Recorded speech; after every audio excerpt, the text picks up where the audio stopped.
teman-teman, perkenalkan nama saya Cecilia Paskela Avianti CP dari Program Studi Pendidikan Biologi Angkatan 2018.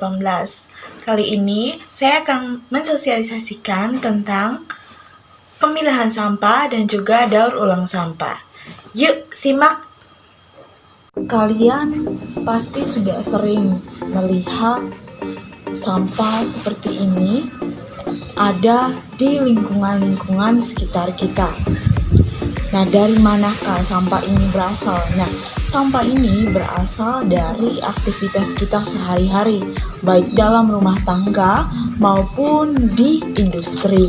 Sampah yang dihasilkan secara berlebihan maka akan menimbulkan dampak negatif bagi lingkungan. Dampak negatif tersebut antara lain yang pertama, mengganggu pemandangan dan juga mencemari tanah, kemudian menghasilkan bau yang menyengat atau bau yang busuk, dan juga mengakibatkan eutrofikasi. Kemudian sampah-sampah ini juga dapat merusak ekosistem dan mencemari lingkungan yang ada di sekitarnya. Dan imbasnya lagi adalah dari adanya banyak sampah ini akan menyebabkan yang namanya pemanasan global yang mengakibatkan terjadinya perubahan iklim. Apa saja jenis-jenis sampah?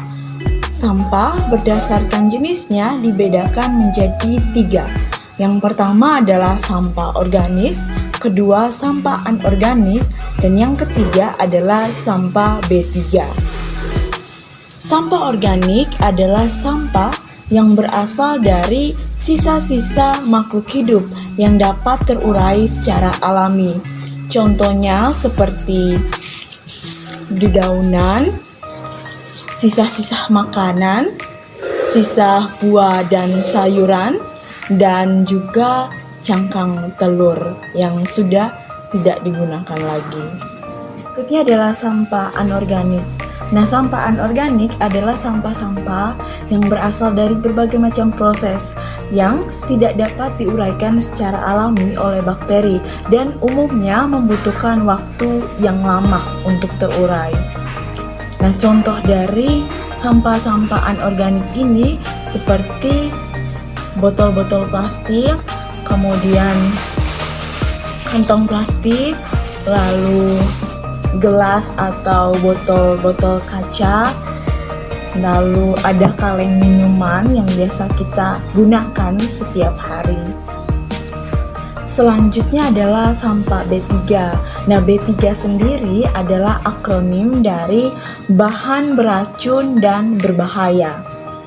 Nah, sampah atau limbah B3 ini adalah sampah yang memiliki sifat dan konsentrasi yang mengandung zat yang beracun dan berbahaya sehingga dia dapat merusak lingkungan, mengganggu kesehatan, serta mengancam keberlangsungan hidup manusia dan organisme lainnya.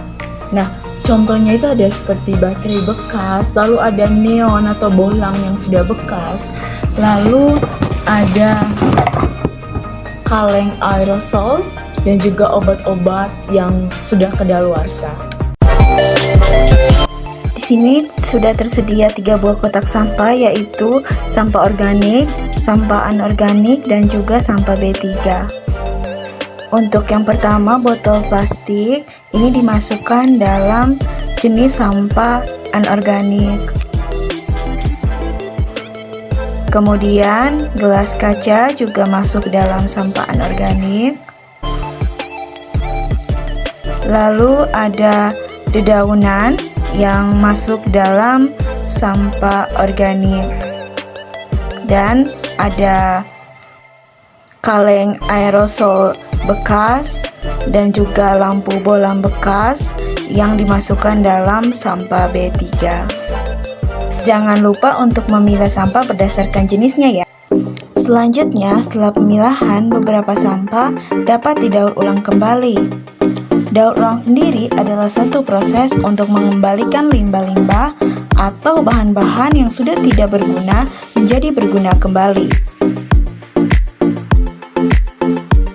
Satu cara untuk daur ulang sampah yaitu dengan membuat pot dari botol plastik bekas.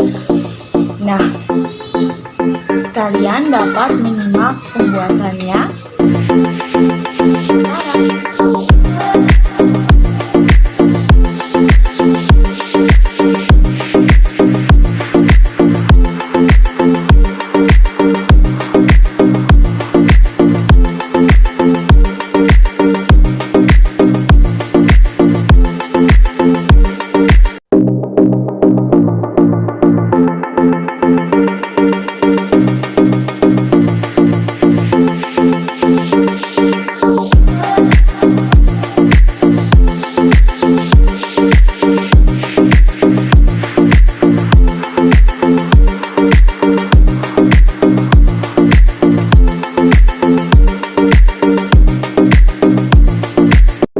Pembuatan POC dapat memanfaatkan sisa sampah sayuran yang ditambahkan dengan gula merah dan E4 dan air cucian beras yang kemudian difermentasikan selama kurang lebih 14 hari.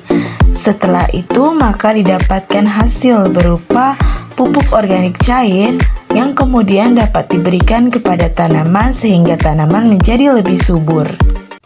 Sekian dari saya. Terima kasih.